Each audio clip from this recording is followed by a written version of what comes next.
Hey everyone, it's your boy Jay Shots here, and today I'm flying at you with another best class setup in the game here. And today, what I'm going to be focusing on is the ARX-160, and I hope you all enjoy. And let's break down this gun. So the ARX-160 is a fully automatic, high fire rate, reduces recoil for the first 3 rounds, and has a laser sight attached to it to increase hip fire accuracy.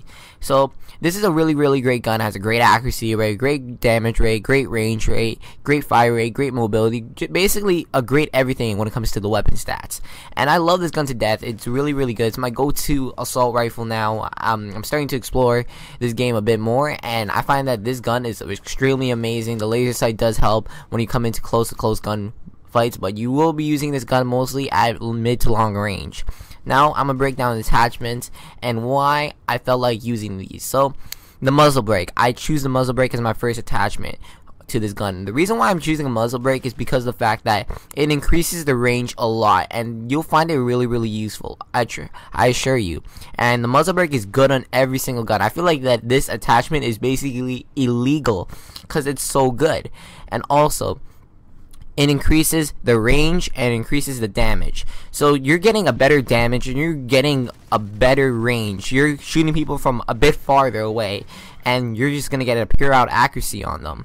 Now, for the second attachment I use is, personally, this is my preference. It's aesthetic makes because of the fact that I'm gonna be rushing with this class setup. This is not gonna be a lay back up. I want to get right near them, or I want to flank around them. So I'm gonna be using a aesthetic makes so that I can come into those head-to-head gunfights and be sure that I still have enough ammo.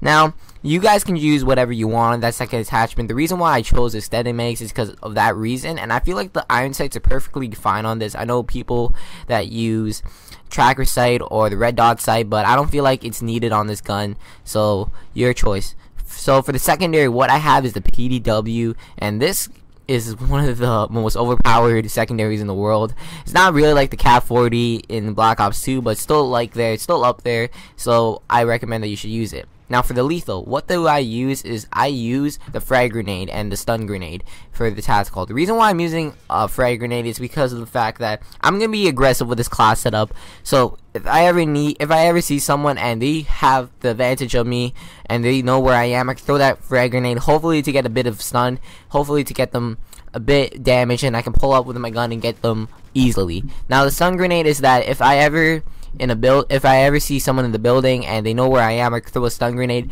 and once they're hit, I can come out, shoot them to death, basically dead end game.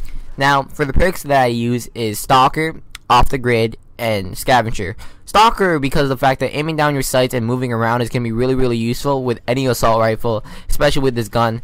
And for Off the Grid because a lot of people use SATCOMs.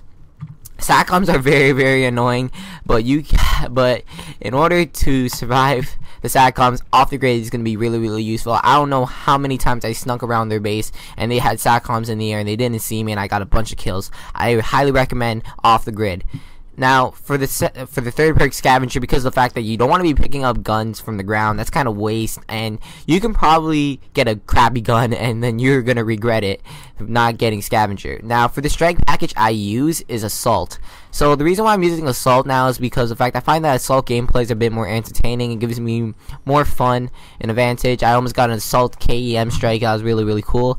But I use SATCOM, the guard dog, and the battle hide, and I mostly play team deathmatch now because of the fact that it's going to be really fun. So now I'm going to be telling you guys on how to play, how to approach these guns. This gun, actually, my bad. So with this gun, you really want to play on mid to long range maps. You want to be playing in close range maps such as Strike Zone, because that's not going to be really useful to you. You want to play at mid range to long range maps. Play in that mid range to long range game. You don't want to be playing up close because the laser sight's there for increased hip fire accuracy, but I assure you that you don't want to be using that. You don't want to be relying on that. You really want to be aiming in on your sights and killing them from a distance. You want to be going back because this gun will run out of range at times. You want to be playing mid-range to long range.